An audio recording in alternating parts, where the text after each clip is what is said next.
Hi ma'am ngasi video se free the makeup tambiu haibadi free makeup class ki day 16 oigani abako ado ngasi video se ma'am khangmina si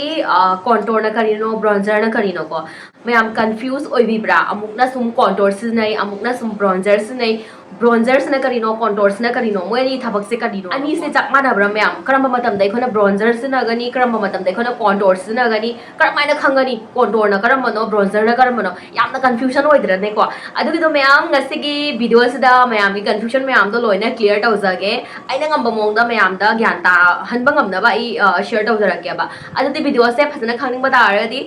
video se skip tawda bida full watch to ko ngasigi video se mayam contour na karino bronzer na karino ani gi khetna ba ama A2z loina explain tawjarage ba ahana da mayam contour se khona kari baram gi damak tawino ko contour hai se mayam aikoina aikogi mai se ko aikogi mai sida layer mayam ko aikogi foundation concealer compact ama layer mayam thazlakpa matam de aikogi mai se pura flat oraga ngorok ngораga ko yamna flat yengbado phajade ba ko aikogi natural aikogi mai da tari ba aikogi shadow sing ama loina aikogi makeup to na cover tawrakpa matam da ko yamna flat oraga mai se haidi chau chau thoga phajadaba ko yam phajadaba ko aikogi dimension ka hydra ne mai gi adu gi to loina mana khumjan gi ba to phajade aduna aikogi natural shadow do amuka hana purakna ba gi damakta adugi mathakta mayam aikogi mai sida khajitang problem area haibadi problem budi hainge mayam ishorna aikogi mi promote loina phajana sembi rai adu oraga su ko mar rang khajitang look se change so thokpagi damakta haidi mai se khajitang noiba khajitang haidi swai part khajitang chawba ko ai se square shape oibagi khajitang swai area se khasum chawe ba ko adu gi doina contour gi mateng na aikoina cut taw biram ba yai chainung khajitang chaw ba khot pa forehead khajitang sang ba khot pa ama loina khoi gi contour se gi mateng lai khoina cut taw biram ba jai ba ko aikoi gi mai se shape ama pibi na ba gi da makta shadow ama pibi na ba da makta dimension ama pibi na ba da makta aikoina contour se sine ya ba ko se se myam clear ore ko contour se kari maram bisna doina haina ko duga mayam bronzer ga contour ga se manabra ani se mayam hoi khara budi haidi machimnao ni ko machimnao ora ga sum se pura haidi juwa machimnao la te ba ko haidi pura mana de ba khara sum kene ya ba ko haidi aikoi gi contour se na aikoina mai gi karamba area da tawi haibadi aikoi gi mai gi shadow ko aikoi gi shadow leiba mafam da haibadi sidai gi saru se sidani ai khali ko aikoi gi cheekbone se sidani ba ko ado cheekbone sigi makhada swai se khona contour se tawgani ba ko cheekbone gi sigi makha sida sumaina contour se si se tawgani ba shadow ma pi doni na ma se khara shadow oi ba area du bronzer se na mayam kada ya taigani bronzer se na khoi khajitang high point sing da taini ba ko adi cheekbone gumba adegi khajitang forehead gumba adumaina aikoina khajitang mai gi high point sing duga bronzer se taigani bronzer se na kai to ya habada aikoi gi mai se da ko khajitang warm effect ama pibi ba ko aikoi gi sun kissed effect ka haidra ne khara sum tanning hadi phazai aba mai se dum phajat on ba koi gi khara sum warm effect ma bibi ba sun kiss ama adumaina look ka hydra ne adu gi pibi bronzer se na adu ko contour se na koi gi mai se shape pi bada mateng pangi ado mayam contour se ka dai tai ni ha badu mayam dai hosta haiza gare koi gi mai gi shadow lai ba area sing du koi na contour se tai gani ha badi se gi cheekbone se cheekbone se lai ya na khala si ko saru se ado ai koi na contour to du se saru gi khatang smaina shadow lai ba area se khajitang akut pa jaga sing do hoi akut pa jaga sing du koi na contour se taigani aba ko tang smaina aikoina swai se aikoina contour se taigani ko bronzer sana dugi opposite atong ba jaga se ko aikogi high point sing duga aikoina bronzer se taigani nungsa ka tang puro ko matam dai aikogi mai se sun kiss effect khara sum tanning hadi warm effect ama mana pibi aba aikogi bronzer se na ko adugi damakta aikoina bronzer se sinai aduga mayam contour se na karam kana sina gani aduga bronzer se na karam kana sina gani ko contour se na mayam aiki apamba gi matung in dadi nunghang gumba bridal makeup party makeup heavy sumana makeup se sum torok matam da ko aikoina contour se sina gani aduga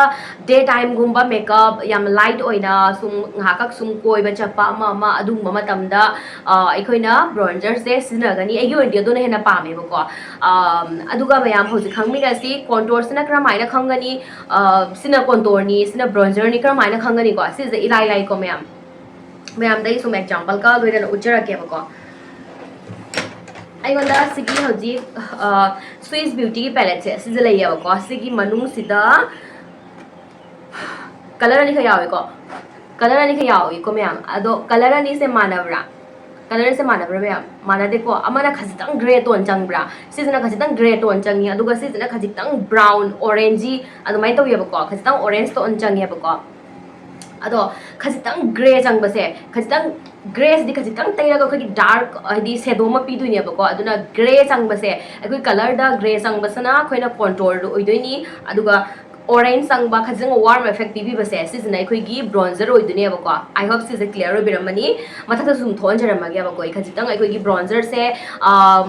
moi da ko khara shimmer particle khara sum ya ayam ba da ko ai khoi gi khajitang hai di shimmer gumba kai gumba yawra la yeba ma se kai na hai di khoi gi high points in da ta ko matam da nung sa phuro ko matam da khara sum ai khoi gi mai se glow pibi la ba hai di look to phaja thokna ba ko aduga contour se nai khoi gi pura matte ta lai yeba ko ma shadow pi do ni na shadow pi ba gi da makta di khoi gi matte oba se am darkar ri ko aduna contour se matte ta lai aduga khoi gi bronzer se na khajitang shimmer gumba